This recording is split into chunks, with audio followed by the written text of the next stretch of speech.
set to be a great draft champions matchup. In the booth, I'm Brandon Gaudin with Charles Davis, and these guys should have a huge impact on the outcome of this game. They're ready to roll. We're ready to roll. Let's roll.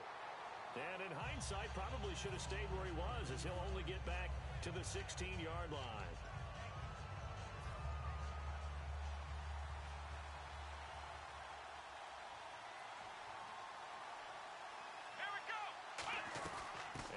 Carry of the game here for Trey Mason. And this defense feeling the encouragement. They stop him at the line of scrimmage on the first play of the afternoon. Couple of Broncos there in on the tackle. A one-yard gain can look like a disaster, but it all depends on how the game is going. Is it a series of one-yard gains running the ball? If that's the case, you might have to start thinking about throwing it a little bit more. But if it's just the occasional one-yard run, hey, congratulations to the defense. They won that one. Come back and get them the next time. Now the offense lining up 1st and 10.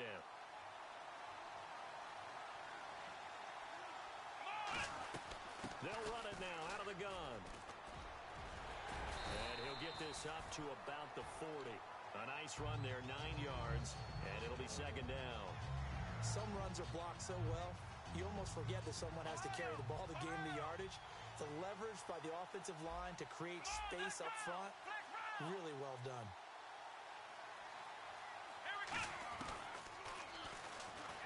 Stepping up, he'll try and run. And he'll get up to the 43-yard line. Give him 3 yards and a fresh set of downs. And what a weapon to have when you can use your quarterback as a short yardage runner and pick up first downs. They'll run it now out of the gun. And he'll take this one up close to about the 45. Give him a couple on the carry there. 2nd and 8. That's a good play by the guys on the defensive side of the ball. Held him to a gain of 2. And that changes the playbook a little bit now for the guy calling plays. 2nd and 8. Now he's got to probably think about going to the air instead of maybe staying with the ground game. Now Prescott. They'll set up the screen. This is Williams. They'll wind up losing 3. And now it's 3rd down. We've got a 3rd and 11. Now that screen there on 2nd down certainly didn't develop how they had hoped. Is that one they should have even tried, or is that one the quarterback sticks in his pocket? I think the latter. Nowhere to escape, and he goes down. A.J.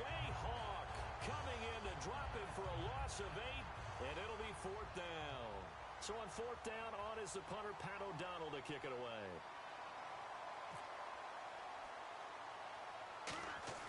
And look here, it's an opening drive fake. And this is incomplete. A huge gamble, and it does not pay off. Anytime a fake doesn't work, we usually focus our attention on the guys that were unsuccessful. But how about the defensive guys? They have to plan all week. They have to prepare all week. Special teams, they look like they were educated for that one. Educated on their toes and getting a big stop. And he's going to get this one down to the 30. It's a pickup of 4, and it'll bring up 2nd down. In today's NFL, you hear all the time about stretching the field and creating space in order to run plays. A toss play will help accomplish that because now you're pushing a defense to chase you all the way to the edges and to the sideline. That's a nice run, probing now early to try and get things done later. And that is incomplete. He was trying to get it to LaShawn McCoy, and it's 3rd down. They haven't made much of this great starting field position they had. Here's 3rd and 6. So many offense want to include their running backs into their passing offense and be able to swing the ball out or check it down to them. But sometimes those guys are just not as comfortable catching the ball as they are running it. They'll pass up a field goal attempt. It would have been a 45-yarder. Now they'll go for it on 4th. Manning indeed going for it on 4th. And this is incomplete. Boy, it looked like he had it and dropped it. And the 49ers are going to get the football back. The 49er offense now making their way out onto the field. And last time they were very fortunate, this offense. They went for it on 4, turned it over in their own territory. But the other guys held up. They didn't give up any points. So how about the guy with the #1 headset on the sidelines, the head coach? That was planned going into it, not necessarily to not get the first down or to have the defense have to hold up. But he trusted his defense. Trusted his defense very much, and I think that's how he's going to play this game. Go for it, be aggressive, because I've got the wild bunch backing me up over here on my own sideline. Now we'll see what his offense can do. 2nd quarter now. Brandon Gaudin, Charles Davis with you. It's the 49ers in control of the football. They've got a 3rd down and a yard to start things out.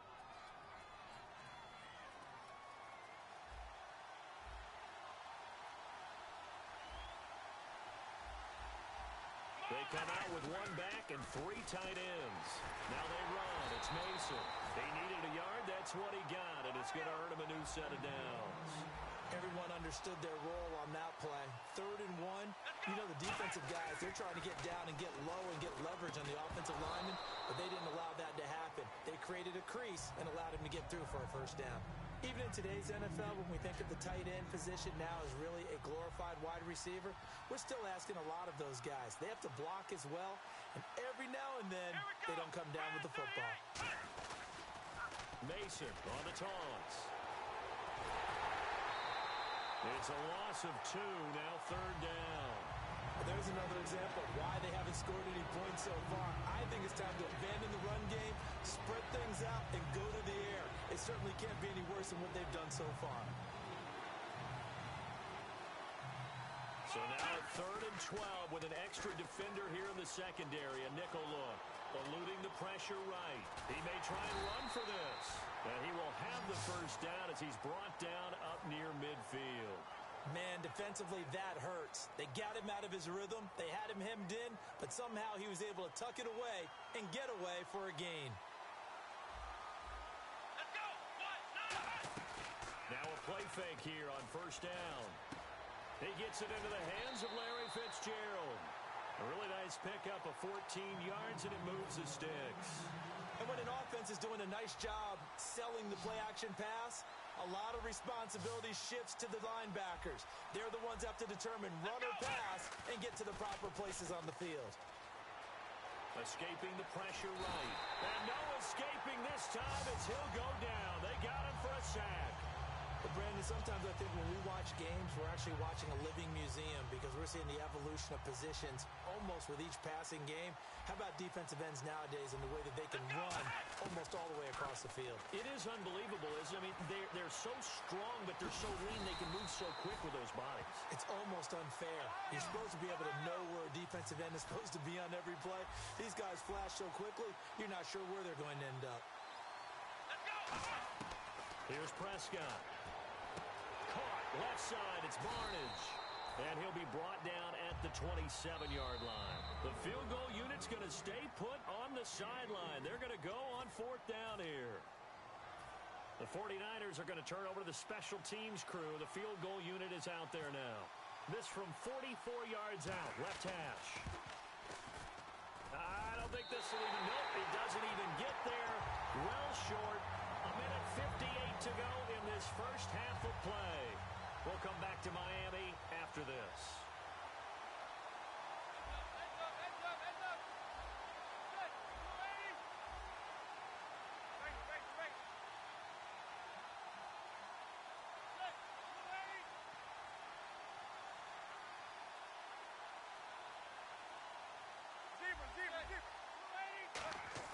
They go play action here on first down. And this one caught by Cameron Brate. And he's brought down. 15 yards through the air and a first down.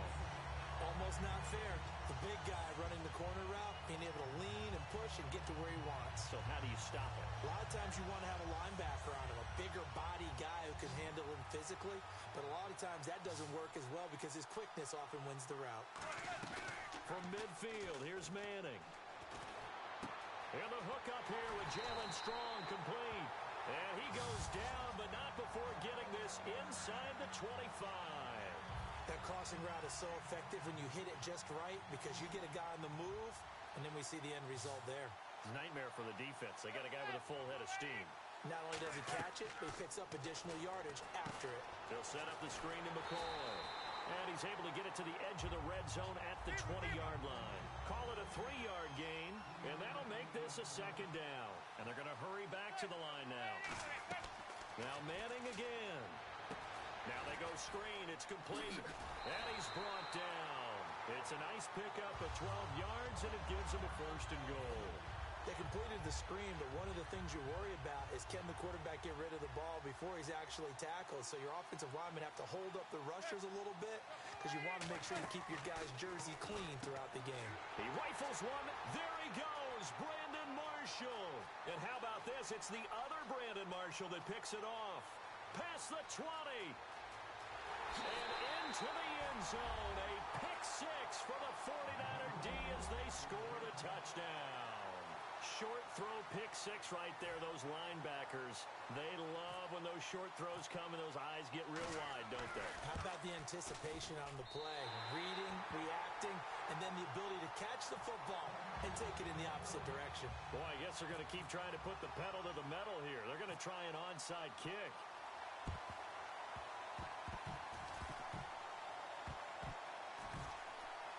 Oh, I think the Niners got it back. Yes! San Fran recovers. Well, they just scored, they got the lead, and they decide to keep their foot on the accelerator, so to speak. Scouting, scouting, scouting. They had to have seen something in their preparation for this game that told them in this situation, if they get the look they like, let's go ahead and go for it anyway.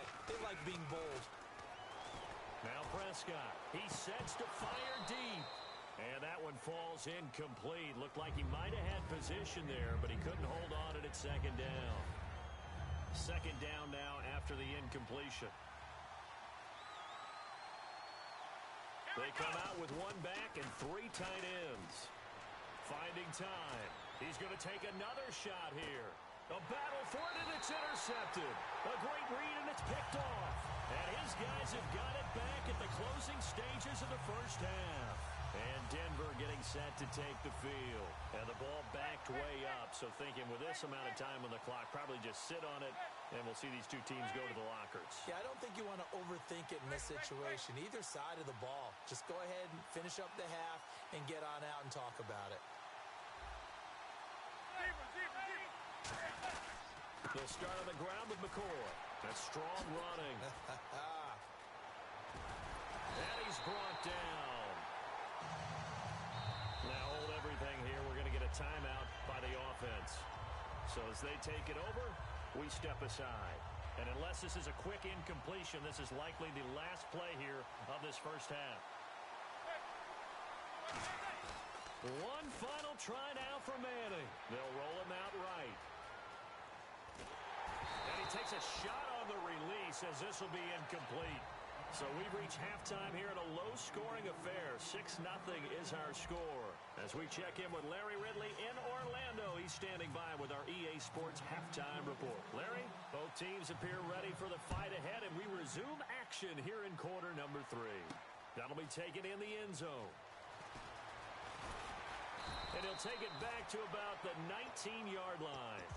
Here comes the Broncos offensive unit here as they'll have it first to begin this third quarter. They're down here, but very much in this game. What's the tonality of a coach's talk when a game is within striking distance like this at intermission? Typically, what they're doing is emphasizing the things that went well in the first half and wanting more of that. Sure, you've got to go over some of the errors and clean up some things because there's a reason you're down. But overall, I think they want to stay positive, stay up with this team. We're just starting the second half, and we've got the football. Let's go ahead and punch it in, and then we'll take it from there. See how that recipe works. Well, pretty good coverage there, and both of these defenses, they've had good coverage throughout this one. No doubt about it, and in today's NFL, where we're used to a bit more scoring, this feels almost like a well-pitched game in baseball on both sides where the tension continues to build. Who's going to make the big play?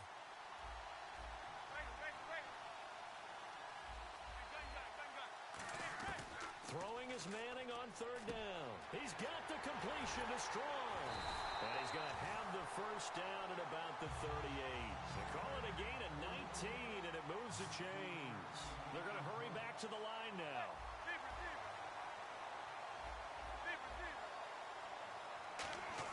Manning now on first down. Out to the flat. That's complete to his running back. A nice pickup there of 11 yards, and it'll move the sticks. It's funny, throughout the time that we've been together, when we talk with running backs about the ability to catch the ball, their eyes light up when they talk about open field and having one-on-one matchups, don't they? Yeah, they do. And that's the reason why. What we just saw, shedding those tackles, and that's what they're used to doing. It is, and it starts at the beginning of the play. One-on-one matchup if someone's trying to cover them, but they also like those one-on-ones downfield after the catch when they're running with the ball. They think they're going to win those, too. Unable to connect on the first down pass play. Now it's second down. They'll run it now out of the gun. And able to break one tackle, but then quickly brought down. call it about a gain of 3, and they'll be looking at a 3rd and 7 coming up. And quickly, they get to the line. On 3rd down, here's McCoy. And he'll get this down only to about the 46. And no move to get the offense off the field. They're going on 4th and 5. Partner, that's another short run there, and I think the easy thing is to look at them right now and say, let's get away from them entirely. Let's start throwing the football. But I don't think you ever entirely abandon the run. It helps set a tone for the game for you, keeps your offensive linemen feeling good about themselves, and it actually tamps down a defense's pressure because if you just throw it all the time, it's going to tee off with the pass rush. 1st down and 10 now for the offensive group.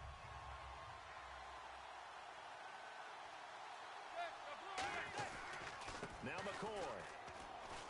And he'll get it down inside the 30 to the 29-yard line. Call it a gain of 4 on 1st, and that'll make it 2nd down. Not a run that you're going to write home about, but still a good 1st down run. That's what an offense calls staying on schedule. 3 to 4 yards on 1st down. And he is into the end zone for a Denver touchdown. Kevin White, 28 yards. And his guys are an extra point away now from taking the lead. And that drive we just saw that culminated in a touchdown, exactly what many offenses are looking for. Sustained ones that can impose their will on the other team. And now the 49ers signal for a timeout defensively. It's just their first, so 2 remaining as they burn 1 here in this 3rd quarter. So we're right back where we started, all even as the kick's away. This is taken at the 3. He can't bring him down. The weight room does work. And he'll make it across the 20 as his guys will set up shop at the 23-yard line. A look at the offense now here coming back out on the road for their first possession of the 2nd half. And following the interception, we'll see what they can put together on this drive. I can hear my old college coach right now. He always used to tell us before every game, the team making the fewest mistakes will win. What they're hoping is that last mistake is their only one of the game. Coaches, that's all they talk about, turnovers, right? Minimizing those and maximizing opportunities. Mason. And he'll slip his way up across the 30 to the 32. 2 yards on the carry there, and it's going to lead him to 3rd down. Well, I think we know by now that every run is not going to be broken and get all the way to the end zone. But these short ones still have their value. You can still set up your play action and throw the football. You control the clock because you have the ball and they don't. And often the physicality sets the tempo for the game. Only 3 there on the pickup, but that's enough to move the chains. Now that definitely hurts because the mindset is getting a 3 and out there, and they don't get it done. They give up the scramble and a pickup for a 1st down.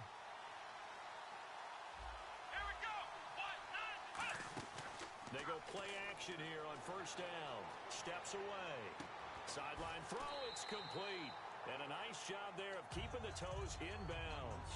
Give him 7 on the play, and that'll make it 2nd down. I do have to admit, I like it when it all comes together. When the top part, catching the football, right, whether you're catching it with your hands or cradling it, comes together with the... And he is going to be taken down. And that should be the final play of this 3rd quarter. And a play like that, with how far he had to go to make that sack, shows how athletic defensive ends have become in the NFL. And not just athletic, this is coached in a big way. Run to the football at all times. How about him never giving up on it and pursuing all the way across the field? And the Broncos go to a nickel set on 3rd down. Yeah, they've got an extra DB out there. Flushed out right. And he finds a man with a crossing route. A big 3rd down conversion with a gain of 28. And the young Bucks showing that ability, that agility to dance outside of the pocket, complete the deep ball. And don't think for a second that the coaching staff didn't have their heart rate accelerate a little bit there, right? Anytime you have those young quarterbacks and they get outside of the pocket, you're just hoping that they make good decisions because so many things can happen that can go wrong when you throw it downfield like that. He got away with it there and in a big way.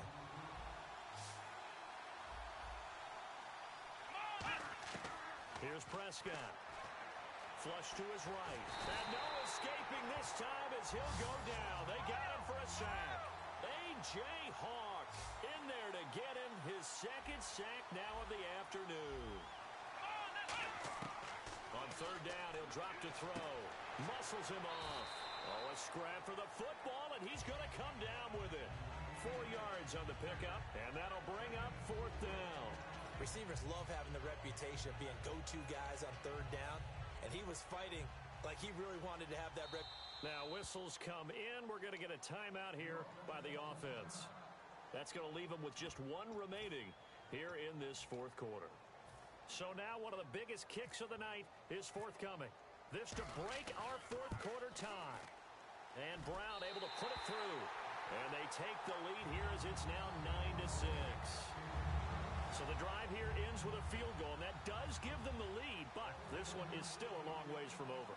And you love to be able to look up at the scoreboard and see that you're out in front, but then you take one look across the field and see that offense is raring to come back out, and you think, I don't know, the field goals are going to be enough to get us home. Here's the Denver offense now as they get set to take over here. And that last drive, a long drive, but not just that, they had a great air attack going. Do they stick with that? I would think that they would, because if they were confident enough to do it on the last drive, starting backed up in their own territory, why would you change anything? They've got to be confident about what they're presenting and continue to do so. Yeah, because the secondary, they really looked clueless. And that was amazing because that drive went and went, no adjustments, and no big plays by the defense to knock the ball away. He's going to wind up and air it out. And got his man complete. A huge play there for Denver. 41 yards. So after that big play, let's see if they can catch their defense maybe on their heels. They come out here in the eye. Now a 1st down carry here for McCoy. Fighting his way down to about the 35-yard line. 2 yards on the pickup there. It'll be 2nd and 8. Like any team, they would have loved to have had more yards on that run, but it looks like they just want to get to the 2-minute warning and see what they want to do after that.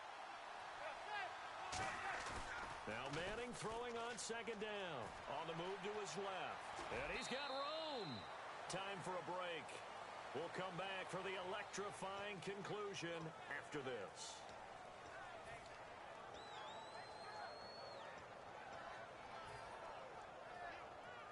Around 2 minutes to go, and if the D can hold them, that'll end this one. We always think about the offense attacking. In this case, I'm looking for the defense to do the same.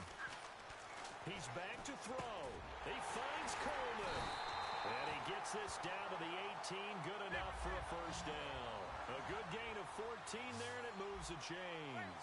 And now they're in the hurry-up. They come up in an offset eye. And he can't get a throw away. He's taken down. It'll be a loss of 7 on the sack, and it brings up 2nd. And plays like that really hurt play calling. They had a really nice gain on the previous play, but gave about half the yardage back on the sack. Excellent pressure up front. Nowhere to go with the football. Down he goes. Here's the 7th play of this drive. This is 3rd and 4. It's interesting because when I'm watching college football and I'm evaluating guys for the draft now, my list of fullbacks, pure fullbacks, it's a very short list. I'm probably evaluating more punters and kickers now than I am fullbacks. But it doesn't matter what you call a position, it's who you put there, and there we saw completion. And Dawson's kick is good. And that will tie this game here in the final minute of play. So now then, it's a big kick there to get this game back to even. Now the worry is, did you leave too much time on the clock? Because another field goal could still do you in. Brandon, we're going to see right here. I would expect that after the kickoff, this offense is going to come out throwing. So those first few plays are going to be the key. And San Francisco gets set to go here. They've got work to do, but they do still have a bit of time here. And they've got to feel comfortable with that, but they have all their play sequences called. If they get out of bounds, that allows them to huddle and call another play, but if they don't, it's hurry up to the line of scrimmage and either... He's got a man complete. A big play there for the Niners. 64 yards. Usually hitting a deep post pattern, as we just saw there for a big gainer, that's tough to do because you usually have a safety or two in the middle of the field. If you hit enough crossers and underneath routes and curls, start to get those guys creeping up, wanting to make plays on the football. It's the equivalent of a changeup in baseball. You show your other stuff, throw the changeup, and on that play, it worked for big yardage. He'll buy some time right. And he can't get a throw off. He's taken down. What a huge play at this point in the game.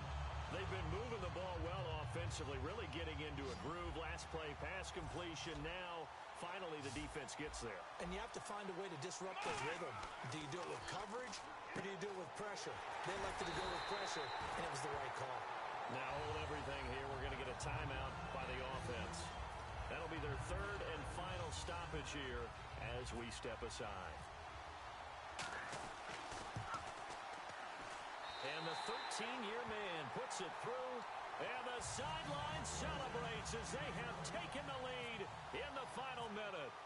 So he comes through in a hostile environment, and you'd have to imagine that's the game winner. Without a doubt. The way this one's gone, they didn't want to take any chances in overtime if they could help it. And that was one heck of a pressure-filled kick. So the Broncos coming out now. So you're right there, but obviously the clock is not your friend. How do you handle this situation? You're thinking two plays. One, to get yourself in position for the second one. Whether you're able to get into field goal range, or you have to try another deep pass, another Hail Mary. But you're trying to get the first one to a receiver, get out of bounds, and give yourself a chance to set things up for an easier shot at it. We'll see if they can do it. Might be easier said than done. 10 yards still left on second down.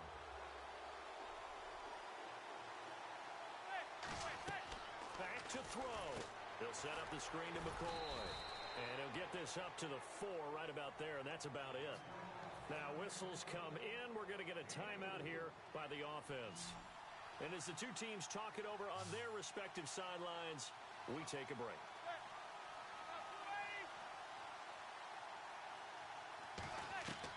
One final try now from Manning.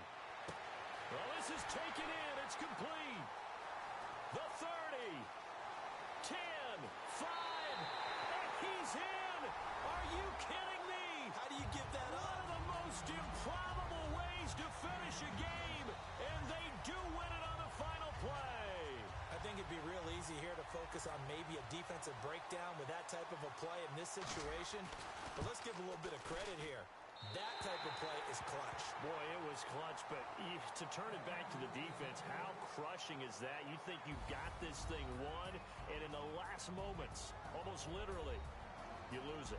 Snatching defeat from the jaws of victory.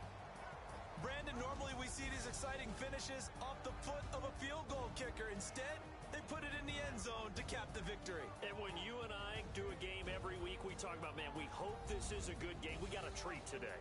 Not only did we get a treat, it'll be one that we will treasure and remember forever.